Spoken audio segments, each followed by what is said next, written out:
Hello बच्चों, देखते हैं क्वेश्चन के अंदर क्या गिवन है। A uniform steel rod of cross sectional area A and length L is suspended so that it hangs vertically. The stress at the middle point of the rod is, ठीक है, हमारे पास एक rod है कुछ इस तरीके से और इसको क्या है वर्टिकली हैंग कर दिया गया है, ऐसे करके हैंग कर दिया गया। जो इसका क्या है मिडल पॉइंट है, मिडल पॉइंट है, ठीक है।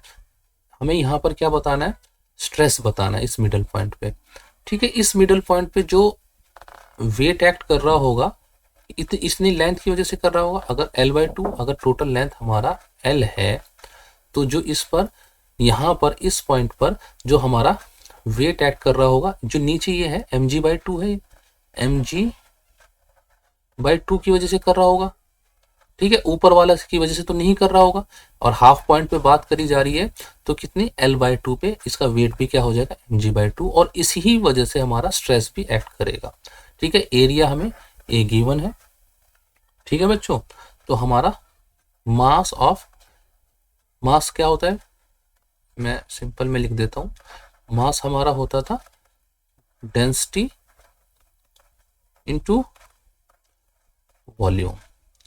मास हमारा क्या हो गया डेंसिटी, और वॉल्यूम कितना है, वॉल्यूम लेंथ इनटू क्या है जो इसकी हमारा एरिया है, ठीक है बच्चों।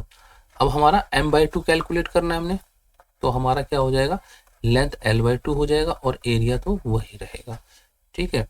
अब हमारे पास क्या होता है इसके अंदर जो टेंशन होगी किसकी वजह से होगी mg/2, यही हमारा इसके अंदर टेंशन होगी।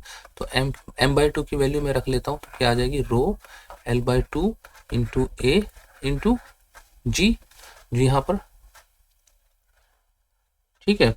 अब हमारे पास जो स्ट्रेस होता है क्या होता है फोर्स पर यूनिट एरिया, यहाँ पर फोर्स क्या है टेंशन है, टेंशन पर यूनिट एरिया, और टेंशन कितनी है रो L/2 ए और जी अपॉन ए ने ए को मारा तो हमारे पास क्या आया हाफ रो जी एल, ये हमारा फाइनल आंसर आया है।